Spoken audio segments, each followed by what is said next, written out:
Titchener. I work for Southampton City Council, and my job title was an air quality officer. So running 3 particular behaviour change programmes in the council, which I can talk about in a minute. And my name is Pablo Garcia. I'm the senior air quality model at EarthSense. And we've had the pleasure of working with Southampton City Council for about a year and something now already, almost 3 years. Yeah. In a variety of projects, and in particular in this project focused on residential wood combustion. So we're going to be talking about just introducing what the project is, and then we'll go into the sensors and the actual communications campaign. Oh. So we've talked before already with some of our presenters about the challenge of residential wood combustion or wood burning in houses. In many ways, this is an indoor quality problem, and it certainly is for the people that are burning in their houses. But residential wood combustion is also a community problem. So a lot of those indicators that we see being published in the health media and the research media are very tinted by their effect on health of the people that are there. But all of these emissions from the stoves, from the chimneys, go out of the chimneys and affect the residents and the population in very unequal ways, which we're trying to tackle with our modeling effects.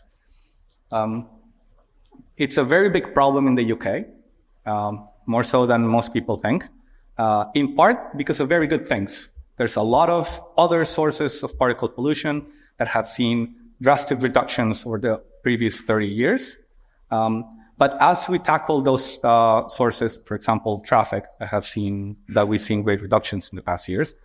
Other sources come about and become more important as the different slices of the pie change. So Southampton has had some issues with it. It's a very interesting city from a perspective of us here in the North and the Midlands. It's very affected by wind. It has a very large port, both for container and passengers. It has a significant amount of motorways, a really interesting mix of electric and diesel rail. But it also has a significant amount of residential wood combustion in their houses. It's also a very dense city, as some of the cities in the south are.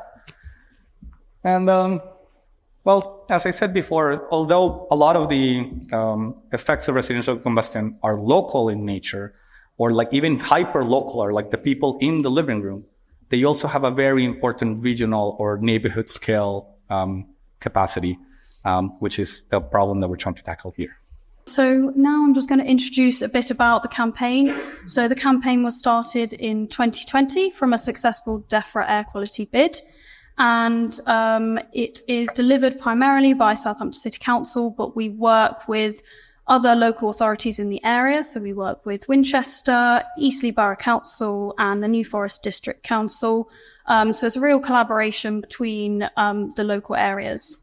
We've partnershiped with the Environment Centre, which is a local charity in Southampton, to deliver this project for us, to make it easier for the councils to deliver that messaging. And it is to encourage the reduction of the use of personal wood burning stoves and to educate the public about what are the effects of wood burning. And as it was mentioned, it's actually an award-winning campaign and highly successful, and won Best Air Quality Strategy for Public Sector Award, and even gained coverage in the social media. So it's been a really positive project so far, and we're looking forward to continuing it.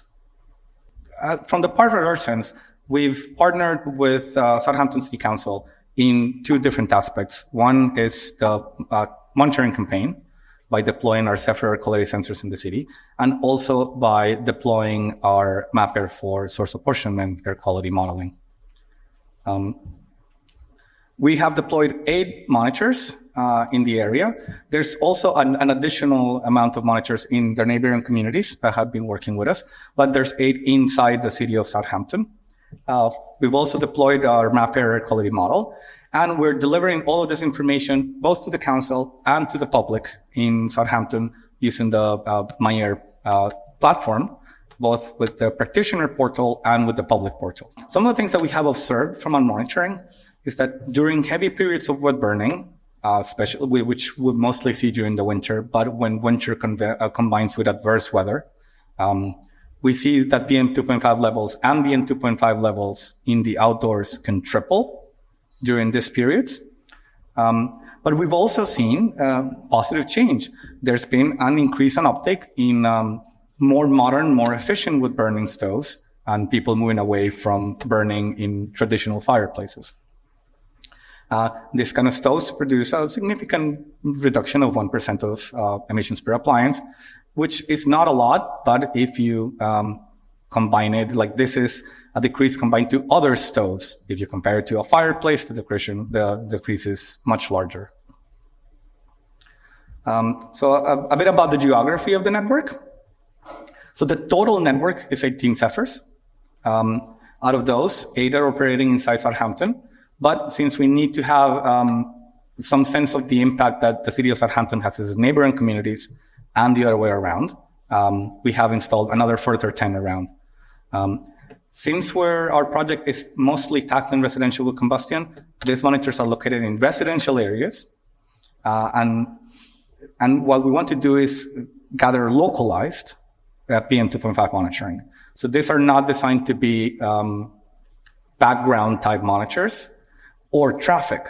We're trying to get the residential wood combustion. And we've been working since 2022. A lot of things that happened in the time. There was a lot of, as always, like every time you put hardware in the ground, there's challenges that go through it. And like these partnerships have been really fruitful for us. So in the modeling side of the world, which is where I feel most comfortable, so we deployed our MappAir model for Southampton. One of the key things that we do is that we do a feedback loop. So our model is connected to our sensors. So we are ingesting the data both in calibration that happens offline and also near real time.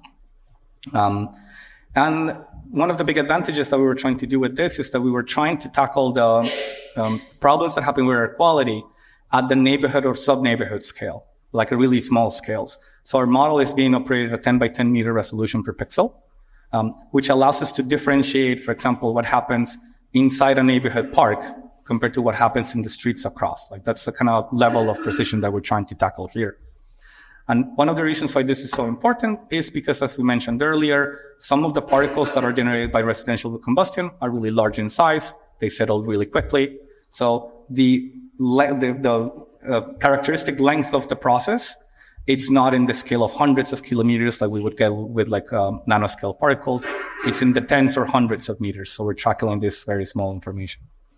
And this information feeds back into our policymakers and our contributors in Southampton to both ingest into a variety of projects. It's important to communicate via maps, via alerts, via many ways that the city council can use to induce behavioral change. And of course, reduce exposure to pollution. This is a time series of the average network performance compared to what the model is doing.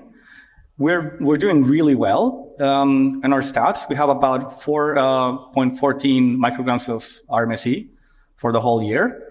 And one of the key things that we wanted to achieve with the model was having the ability of tracing temporal variations on the profiles of emissions.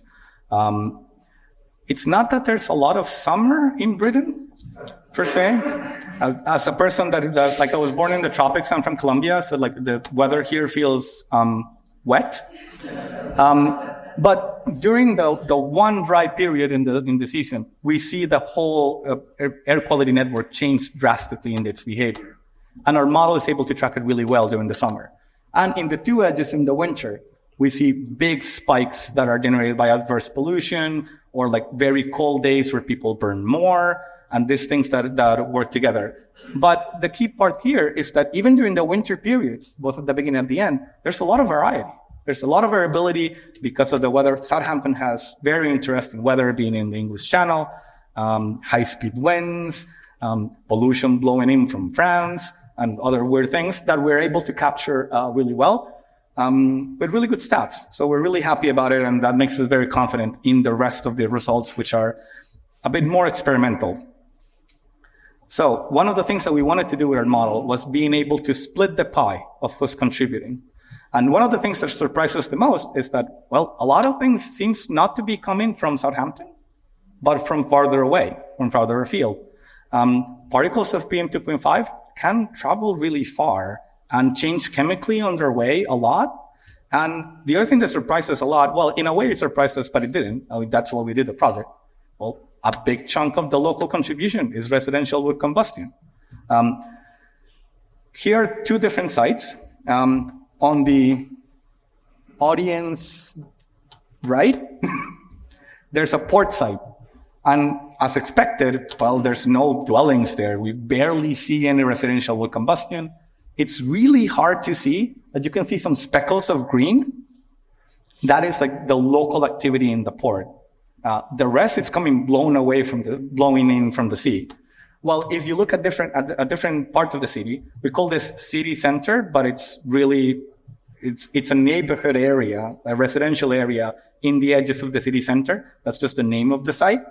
The piece of the pie from residential wood combustion is much bigger there.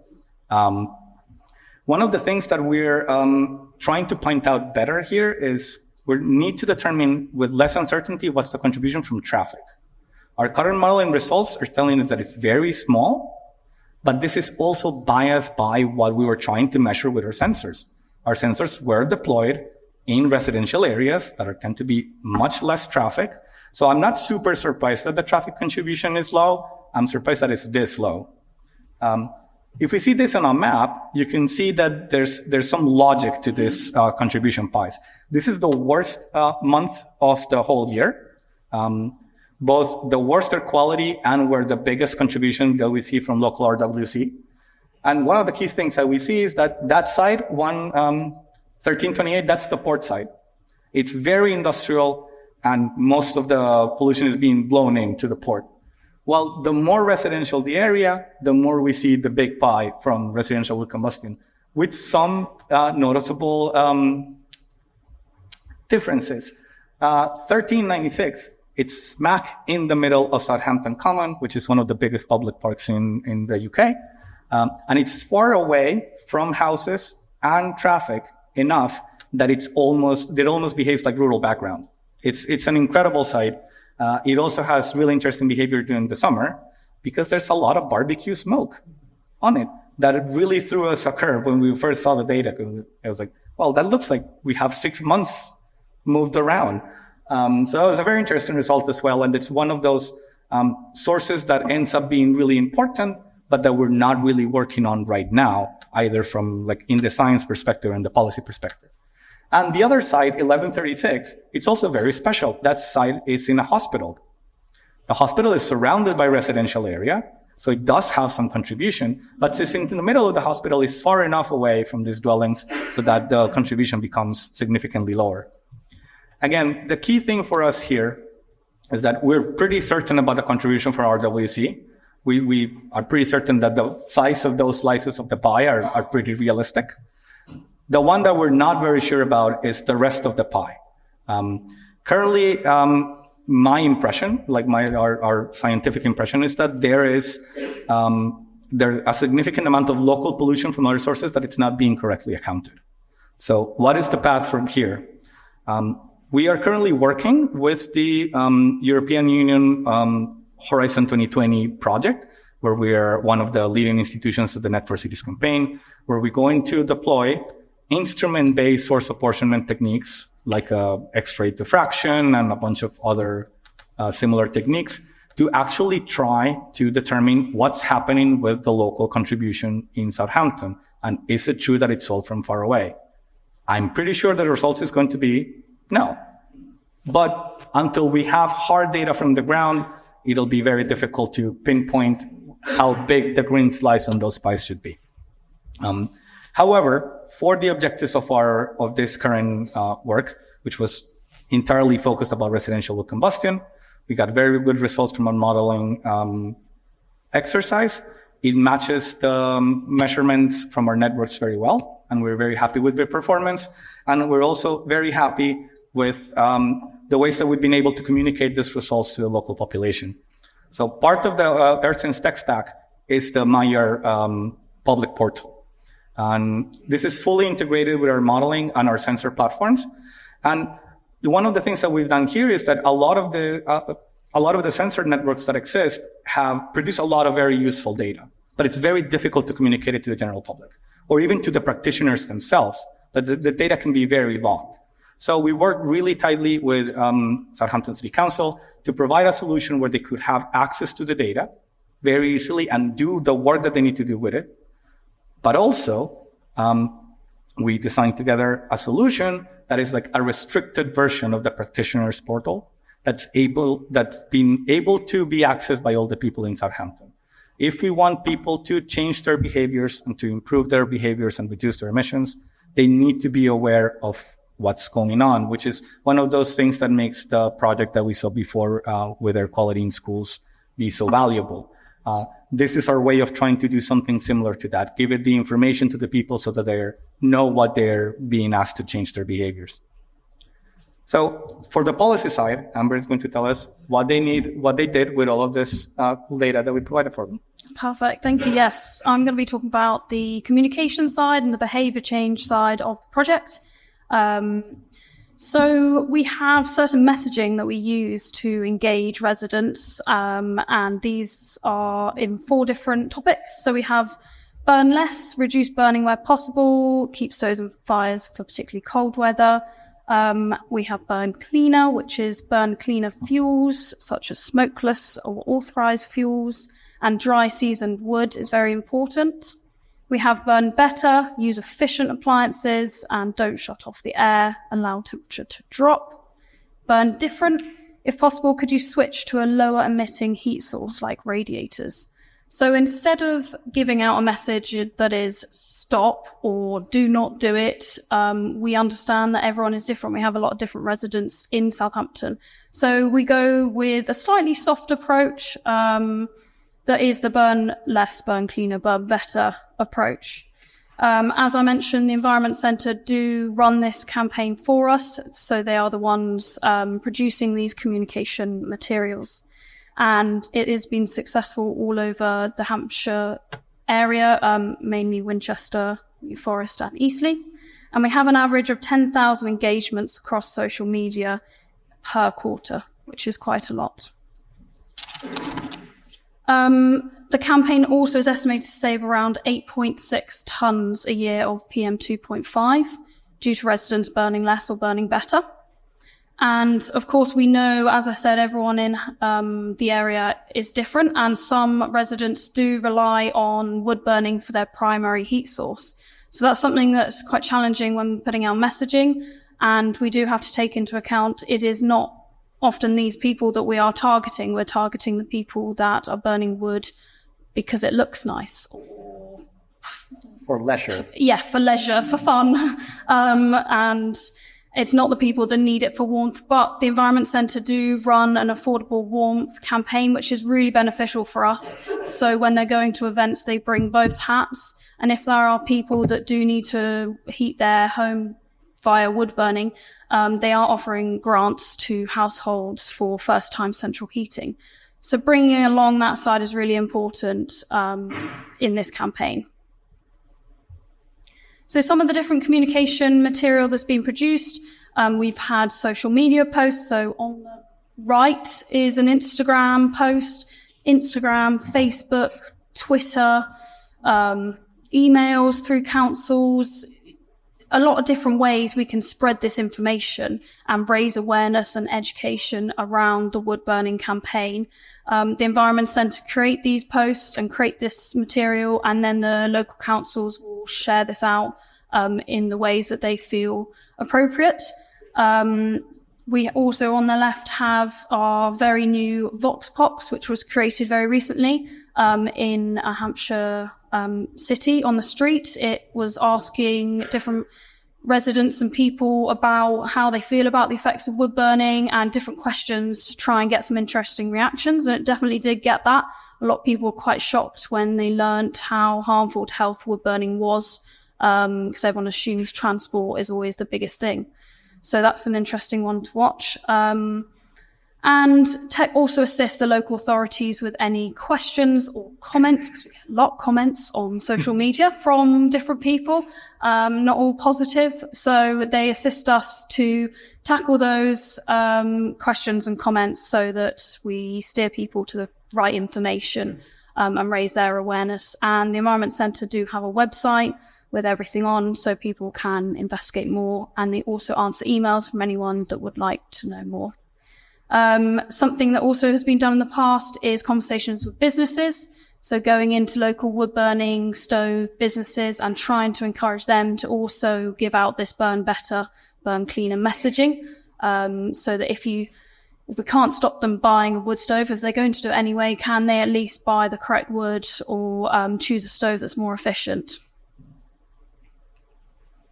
So other things in the council that we're doing alongside this project, we obviously have the Air Quality Action Plan that's quite new, and this aims to bring about continued improvement for air quality and the city, and continue to help the residents improve their health when it comes to air pollution. So as I mentioned, I run 3 different projects. So we've got the wood burning project. I also run the Clean Air Schools project, which is engaging schools to reduce their exposure to air pollution, but increase their awareness again. So that's another behaviour change programme. And also we have the very new healthcare professionals air quality project. And this is trying to allow healthcare professionals to bring in air pollution advice into their consultations with residents that have particular diseases. Both the wood burning and the healthcare project is bringing in that indoor air quality aspect. So yeah, they're really bringing in lots of different advice.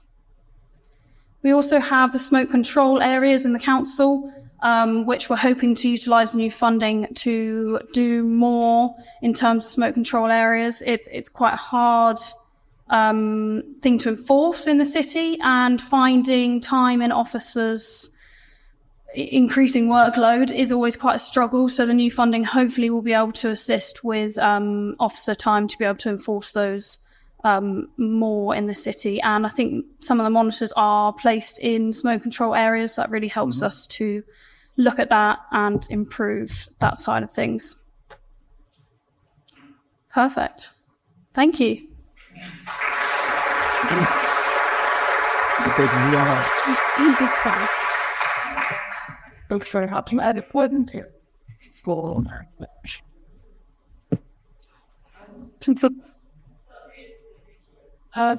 Is that up to...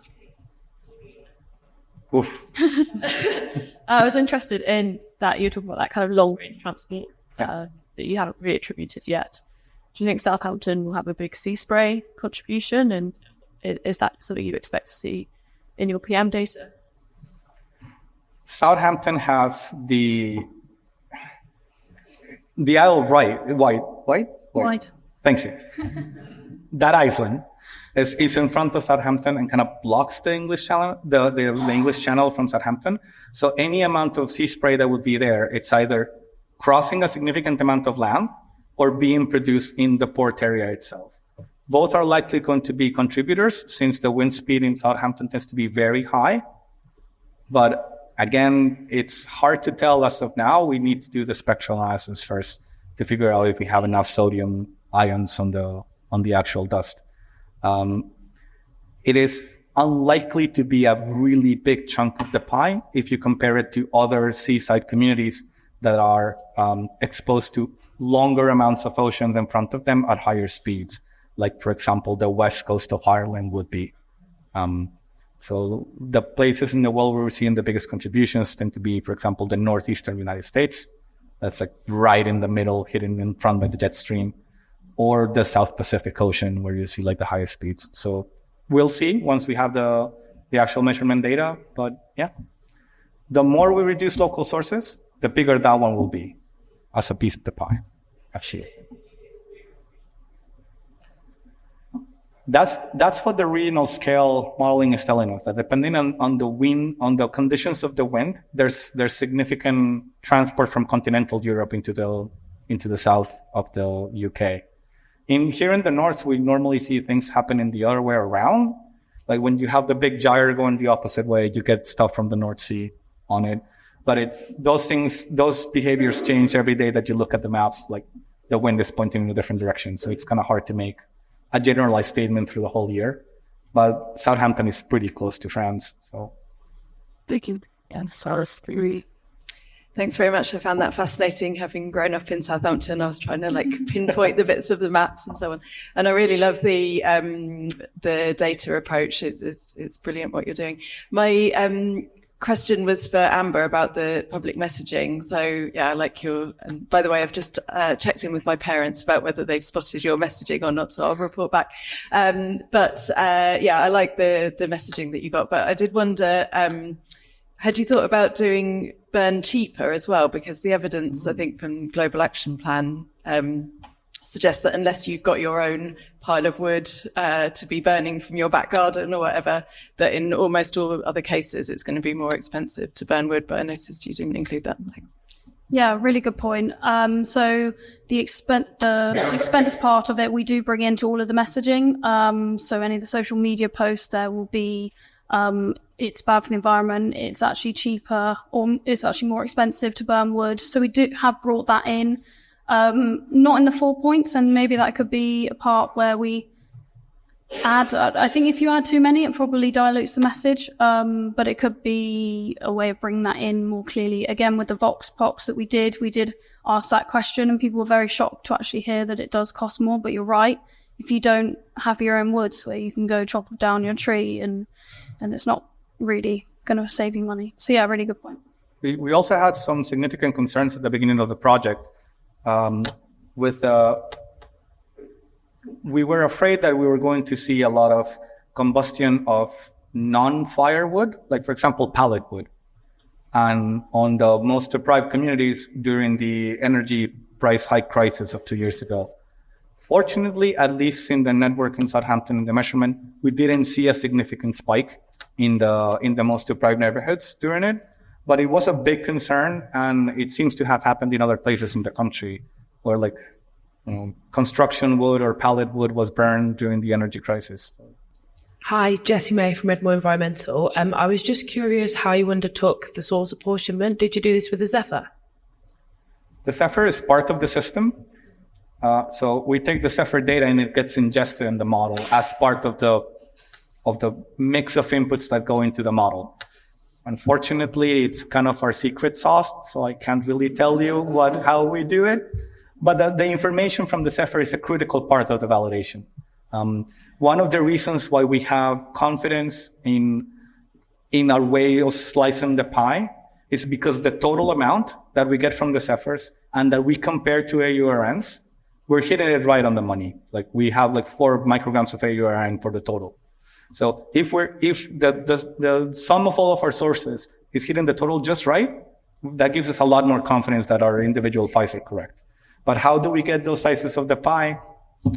You can apply for a job at EarthSense. Mark Tebbett, Charlie Monitoring Network.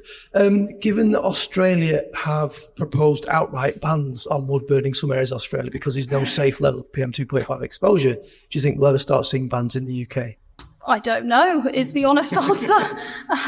That would be great. I think for councils it would be very, very hard to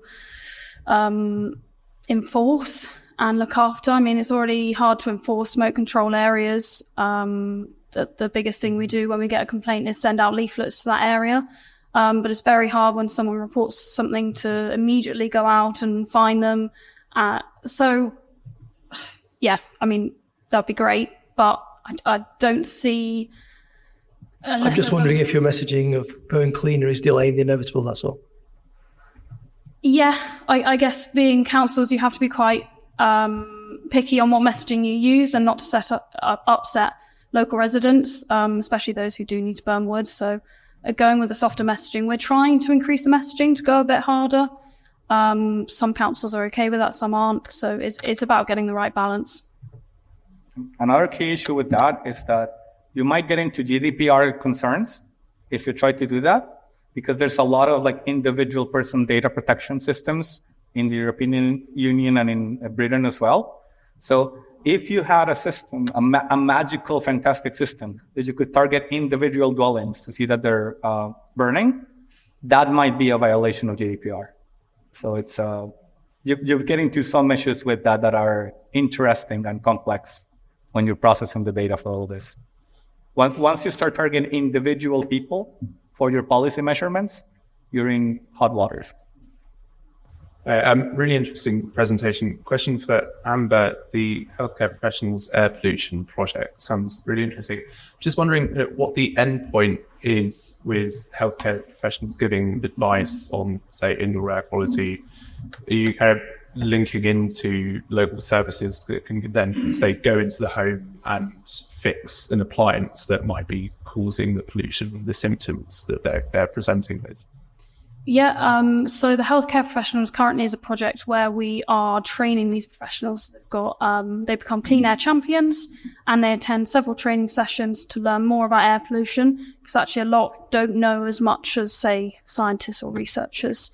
And when they go through this training, they then go on to integrate this into advice in their clinics, in their GPs, in the pharmacy, wherever it may be, chosen around AQMAs in the city that have particularly high rates, to give out this advice. Obviously, then we look to follow up to see if this advice has helped residents. I like your point about continuing even further. Could we go into helping in the home? Most of the advice will be kind of around things in the home, you know, what heating are you using, cooking, but also stuff like how do you walk to work? Is that road particularly busy? So a combination of indoor and outdoor stuff. I like your point about can we continue it further?